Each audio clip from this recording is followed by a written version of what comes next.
आइए आज हम बात करते हैं फार्म 6 के कैसे हम फार्म 6 अच्छे से भरें। इसके लिए आपको ज़रूरी है कि जो भी जानकारी आप भर रहे हैं या पता है ईपिक नंबर है उसको अच्छे से भरें, स्वच्छ अक्षर में भरें, जिससे जो ऑपरेटर उसको एंट्री कर रहे हैं उनको अच्छे से समझ में आना चाहिए। बीएलओ या अभियंता अधिकारी हम हैं, हो सकता है हम बाई फेस उस मतदाता को पहचानते हैं या उनका नाम वाम सब सही है, लेकिन जो वहाँ एंट्री कर रहे हैं उनको पता नहीं रहता। जो जानकारी हमारे द्वारा जाता है उसी को लोग भरते हैं और कुछ भी गलती अगर होता है तो वहीं से होता है, जिसके कारण हमें मतदाता सूची में बहुत सारा त्रुटि देखने को मिलता है। इसके लिए आपको क्या करना है, देखिए सबसे पहले तो आप जो भी आवेदन 6 के लिए आवेदन प्राप्त हुआ है वहाँ किस घर के हैं और किस अनुभाग में आता है उसको आपको देख लेना है। और ऊपर में ये 3 चीज़ हाईलाइट करना न भूलें, वह विधानसभा, भाग संख्या और अनुभाग।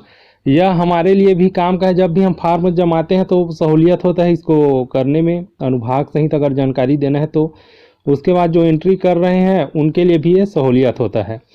इसके बाद देखिए आपको विधानसभा कहाँ आता है उसको आपको भर लेना है।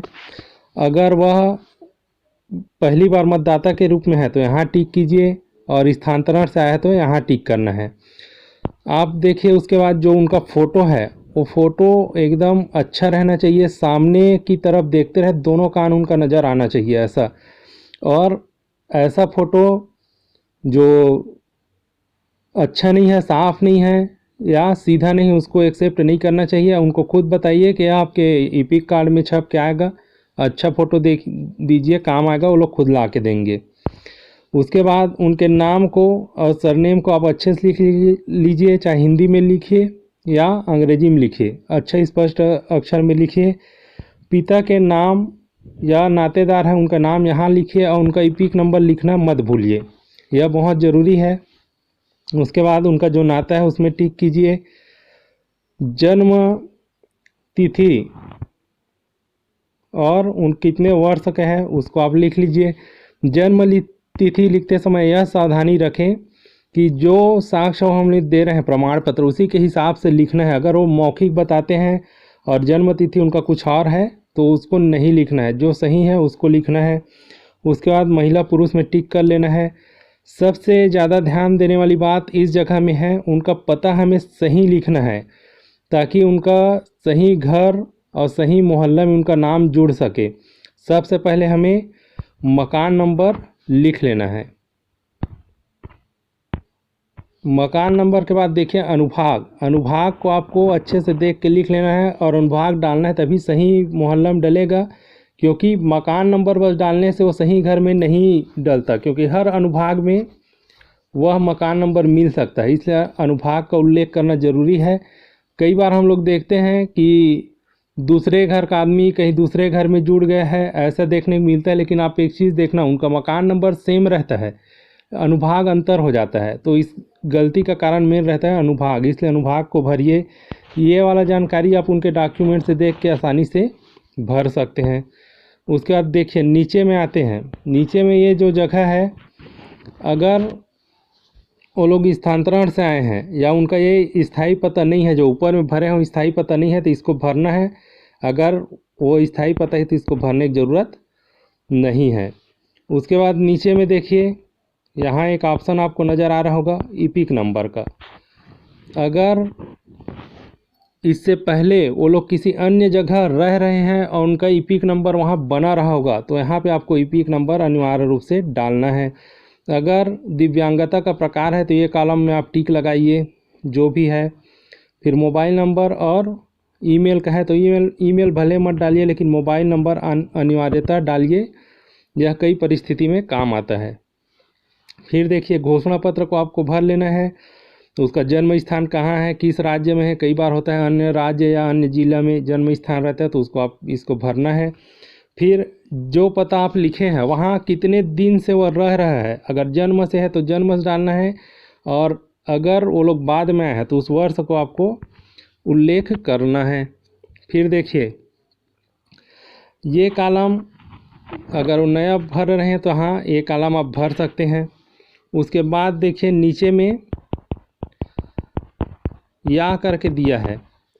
अगर आपको ध्यान देना है वो किसी अन्य जगह इसमें लिखा है, देखिए मेरा नाम खालिस्तान राज्य के खालिस्तान निर्वाचन क्षेत्र के जिसमें मैं नीचे उल्लेखित पते पर पहले से ही मामूली तौर पर निवास कर रहा था या निर्वाचक नामावली में सम्मिलित कर लिया गया होगा, और यदि ऐसा है तो मैं अनुरोध करता हूं कि उसे हटा देना चाहिए।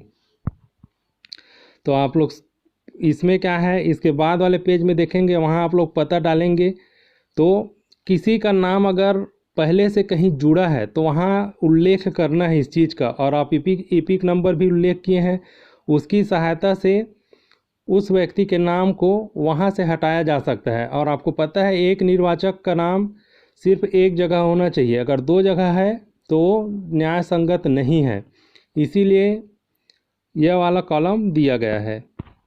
वह जो कॉलम था वो ये है, अगर वह किसी अन्य निर्वाचन क्षेत्र में उसका नाम पहले से एंट्री है या था तो यहाँ उसको जानकारी देना है। अगर वह कटवाया है, नहीं कटवाया है, अगर सही जानकारी नहीं दे रहा है तो आपको यहाँ पे भरना है, यहाँ हस्ताक्षर करवा लेना है। और उसके बाद अब बात आती है डॉक्यूमेंट की, तो उनसे कम से कम आप 2 फ़ोटो लिख लीजिए, एक को यहाँ चिपकाना है और एक को आप वहाँ अटैच कर सकते हैं। उसके बाद जन्म प्रमाण पत्र के लिए उनसे डॉक्यूमेंट लेना है, जैसे बहुत सारा इसके लिए मान्य है, तो आप जो सामान्यतः मिल जाता है 5वीं 8वीं या 10वीं तीनों क्लास में से किसी एक क्लास का आपको डॉक्यूमेंट ले लेना है। 12वीं का नहीं लेना है, 12वीं में जन्म का उल्लेख नहीं रहता।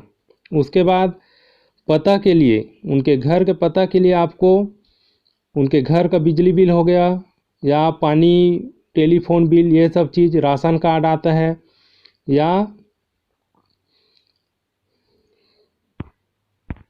बैंक पासबुक, इनमें से कोई एक लेना है, आपको सब नहीं लेना है, कोई भी एक पता के लिए लेना है। और आधार कार्ड आपको अनिवार्यतः लेना है। इतना सब डॉक्यूमेंट आपको लेना है, और क्या करना है, इसको आपको उनके द्वारा स्वयं प्रमाणित भी करवा लेना है। हर एक जानकारी को साफ साफ भरें। सबसे ज़्यादा जो त्रुटि देखने को मिलता है वो फॉर्म 6 में ही मिलता है, तो आप शुरू से ही उसको सही भरिए तो आगे आपको समस्या नहीं होगा। और त्रुटि भी होता है तो उसको सुधारना हमें ही पड़ता है, इसलिए पहले से आप जानकारी सही भरें।